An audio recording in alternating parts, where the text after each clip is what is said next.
Can you grow tomatoes and vegetables in containers? Well, dadgum, I say you can. Now let's look at the peppers. Well, folks, I really don't know where to start.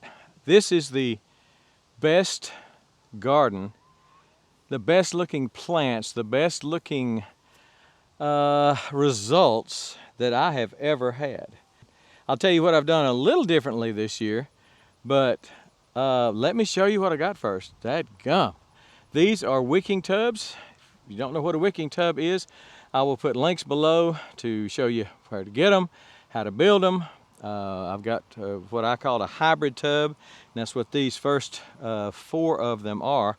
Something that I kind of redesigned, and I call it a hybrid tub. But it's basically a self-watering planter. It's got a water reservoir in the bottom of it, about 3 inches of water in the bottom, and they are producing the dog out of tomatoes. I hope you can see all that up in there. These are Hossinator tomatoes. There's some on the other side there. Hossinator tomatoes. I don't know how many are on there right now. They're about 4 feet, 5 feet tall maybe. These are red snappers. I'm doing an experiment between Hossinator and red snapper to see which is best, because I really like the red snapper. But I've never grown the Hossinator, so I don't know how it tastes, I don't know how it performs, and that's why these are just identical tubs, identical fertilization situations. Everything's identical, so we're just going to see how it goes and which one we like best. Again, more red snapper. Got a monster down in there. That sucker is bigger than a softball. I don't know how much that thing's going to weigh, but it's big. Now that is the biggest red snapper I've ever grown. I've grown red snappers for, it's my 3rd or 4th year. And that is the biggest one I've ever grown, and it's 1.5 pounds. $1.50 red snapper. Has anybody grown red snapper any bigger than that? Let me know. I don't know how. That's probably 6 inches across, I would think, pretty easily. Has anybody else grown a red snapper bigger than that? Vanna wants to model it.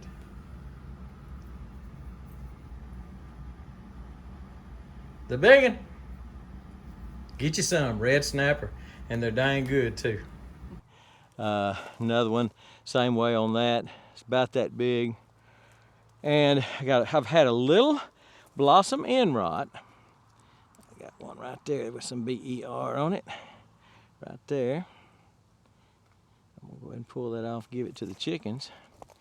I've had a little blossom end rot, but by and large, look at that. Now that's called a big beef. Now I want you to look at that cluster of tomatoes on that big beef tomato plant. 2 plants in an earth box, and these are earth boxes, not wicking containers. Cherry tomatoes, and I don't think I've ever had a cherry tomato that just grew in clusters like that, like a cluster of grapes. I've had some that, you know, they're pretty filled out, but I don't know about that. Those are Mountain Vineyard cherry tomatoes. But this is the front side of the one I just showed you with all the tomatoes on it. It's just crazy.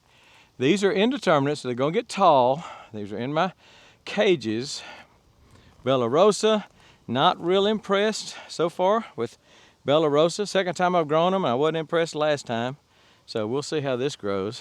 I gotta string these, contain these a little better with my tape tire. But that is down in there. That's that big ripe one I showed you a while ago. And we're gonna pick some of those tonight for supper. And but just wanted to show you mainly the tomatoes.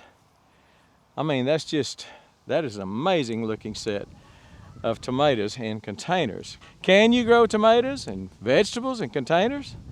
Well, dadgum, I say you can. Now let's look at the peppers. These are red Marconi. That one's kind of short and stubby. Another one's short and stubby. But most of these are about 6 or 8 inches long. I had to tie this to this cage because it was blowing over. We've had some tough winds that have played heck on my maters. Now there's one that's about 5 inches long right there. Marconi, giant Marconi.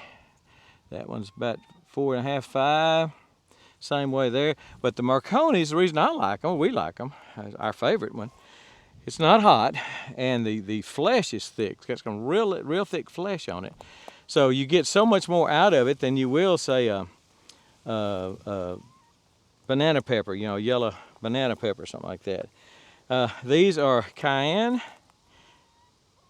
Somehow the seed got mixed up or something, because these are heatless habanero. Those are heatless habanero, but then I've got some cayenne beside it. So I don't know whether I mixed the plants up at planting the seeds or whether I mixed them up after they had already sprouted, but they are, some of them, mixed up. Again, habanero, heatless habanero. I can't stand a real hot pepper. And these pepper plants, that one there is 4 feet tall. That one's at least 3 feet tall. Same way here, 3 feet. These are jalapenos. Yep. Didn't mean to pick it, but it got picked. And I'm just loaded down with jalapenos up in here. I mean,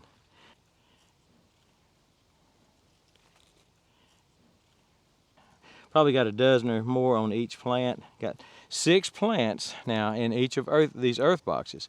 Now, it's the good thing about earth boxes. Some people say, well, you shouldn't plant 6 in there. Well, that's what earth boxes do. I'm not, you know, I'm planting what they say plant. This is supposed to be cayenne, and it is, so that's good. But I've also got jalapeno up in here, so I got something turned around somewhere. They're going to eat. And but it's what just mainly to show you that I've got some watermelons over here in earth boxes, starting to put on a melon and starting to run. As you can see, watermelons. I got a Lily Crenshaw melon, and then the rest of these are watermelons. Squash down on the end. Squash don't look too happy, but I just never grow good squash. I've got too many squash vine borers or something, and the squash just hurt me pretty bad. So for that reason, those squash don't look so happy. But anyway, I just wanted you to get a good look at it real quick, and look at the tomatoes I'm growing, because they are amazing. I've had to restring them because they were falling over. So I put those T-posts in, that string in, and I'll show you more later. But for right now, man, I am impressed. All right, we're gone.